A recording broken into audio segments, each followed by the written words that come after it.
And this in from Steelers head coach Mike Tomlin from our Jeremy Fowler saying the head coach of the Steelers confirms wideout Martavis Bryant is part of the game plan this week against the Colts. He likes how he dealt with the suspension with, quote, good attitude, end quote. Tomlin says he's comfortable with Bryant's trajectory. Maybe it's a cynic in me. That's Tomlin saying, hey, Colts, prepare for Martavis Bryant while we burn you with Juju Smith-Schuster. Just throwing that out there, that might be a possibility. That never happens in the NFL, does it? Bridgestone clutch performance this week. How about Kirk Cousins? We talked about it, Tim, on NFL Primetime, staring down the gun barrel a couple of times and taking that shot and still delivering that throw. He was amazing. Really was a great performance by him. It was also nice to see some replacement wide receivers stepping up quite a bit for that Redskins offense. Replacement wide receiver as a former #1 pick, by the way, Josh Dodson. Brian Quick there as well. But Josh Dodson has been AWOL. He and Laquan Treadwell as #1s have been sort of gone there. We got the power rankings here in a minute, but let's bring in ESPN insider Adam Schefter. Adam, you got some news? What's going on? Well, Trey, you look at the Green Bay Packers on that list on the power rankings, and the Packers have fallen down since they lost Aaron Rodgers. Well, now they've lost Brian Bulaga as well. He did suffer a torn ACL last night. His season is over. Is the latest blow to a Packers offensive line that has really struggled to deal with its health this season. Last night was just the second time all season long that the regular starting offensive line was in place at the start of the game, and that's now going to get broken up once again. Brian Bulaga, torn ACL, out for the year. Adam, even your dogs are upset with that news as we hear them howling in the background. Oh, they're very upset. Adam Schefter has basically a farm in his house in Long Island. 12 dogs. 7,423 dogs in a 2,000-square-foot house. It's really amazing. Okay, here are the power rankings out, ladies and gentlemen. Let's go through a couple of things. Let's start with the top 10. May I intercede at the beginning? Yeah, absolutely. Yeah, how did the Cowboys beat the Chiefs and fall a spot? I don't know. Right? How does the Seahawks not fall? Right. Here and here, they beat this team. They fall 2, and they fall 1 by beating that team. People turned off after the gaff at the half. The gaff at the half. Hashtag gaff at the half. Keep it going, people. So that's my first observation. What do you guys see there in the first in the top 10? Yeah, that's a little bit problematic for me. And I'll tell you what, the team that I guess I have to buy in now are the Saints right here. And I believe right now, if the Saints were to play the Seahawks, I think the Saints win that football game. I think you're going to wind up seeing the Saints jump up here on this side of the board here very quickly here. They're a team that's earned my respect, the team we're going to talk about a little bit later on. Sure, absolutely. That's one that they're maybe the hottest team in the NFL right now. Well, Lewis referenced it. Okay, the Seahawks at home against Kirk Cousins with one starting offensive lineman. 14 points. Without Jordan Reed and Jamison Crowder.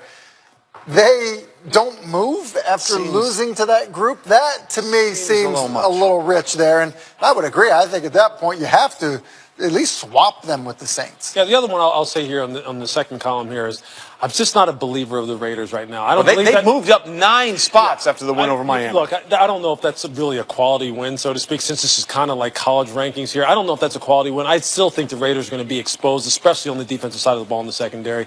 So I understand this is always in a state of flux here, but I think they're one of the people here on these top 2 columns. I think they're the team I worried about a little bit. Well, I understand that the Packers aren't necessarily a great – but you lose one if you're the Lions? That's a fair point. These are fair points. You drop down. The Lions are better than the Raiders. The Lions are better than the Titans. Well, and the Bills, who knows? Biggest loser, the Texans. They fall 14. That's Deshaun Watson right there. Oh, yeah. And I think you could almost make the argument they should go further down without him. I mean, he was that good for them. I mean, he was that good. I mean, he changed. It's a totally different team without him. The thing that, listen, I'm not trying to, get on Pitt or anything. The thing that's really cool, well, not really cool about it, but the thing that I think is being lost a little bit here is like how important the quarterback position is to the psyche of what is perceived to be the strength of your football team on the other side of the ball. You think that team, that side just kind of operates autonomously, and they don't. When they see that kid go down, all of a sudden they look different. It's the same way in Denver. Look what's happening to that defense. Denver, I think at one point, we don't even know. know. Was all the way at 21, but I think Denver was in the top 5 for part of the season. And they have totally lost their mojo simply because they keep turning the ball over and look so inept on offense. Well, the first play in that game against the Philadelphia Eagles, Brock Osweiler goes back to play action to a running back who wasn't there, and he turns around and both left guard and right guard are right here in his face mask. I mean, he had no chance from the get-go. I'm not saying he played well, but when your left guard's first move is this on the first play, it's not great. That's a little bit of a problem. It's not great. Buffalo is a team that confuses me. Just when you want to believe in Buffalo, look, give the Jets all the credit in the world, and they're much better than anybody thought they were going to be. But you thought they've unbeaten at home. They had a big win where they get the turnovers. They take care of the Raiders. They got the Jets on a short week. They are the better, more talented roster, and they just fall flat again. Yeah, they did. And I tell you what, when I watch the Bills, though, I look at a team that I think has some promise because no question they're doing it in some ways, not in some ways. The passing game is smoke and mirrors right now because they hope that Kelvin Benjamin can help with that's that. why they do that. But they're asking Tyrod Taylor to do a lot, and he has been doing a lot. And so you have that with a good running game, an offensive line that is pretty physical. And defensively, I think Sean McDermott's done a tremendous job with the guys that they've had on defense. So look, they're 5-3. I mean, so I think they're in it. And if we look at them at 15, you look at a team like the Titans, obviously another AFC team that's right in front of them.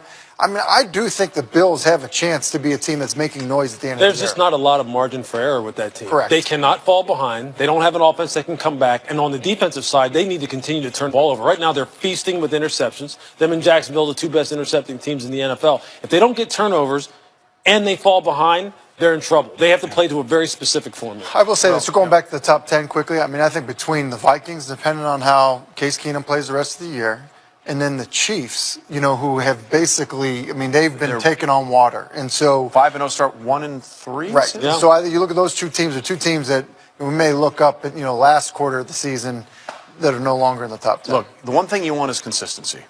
And there you see Cleveland at 32. And when we come back, on this edition of NFL Live, speaking of the last place Cleveland Browns, we'll talk a little bit about some of the curious things that some of their front offices had to say and what Josh Gordon's future holds now that he is conditionally back into the NFL. Stay with us. Clutch Performance.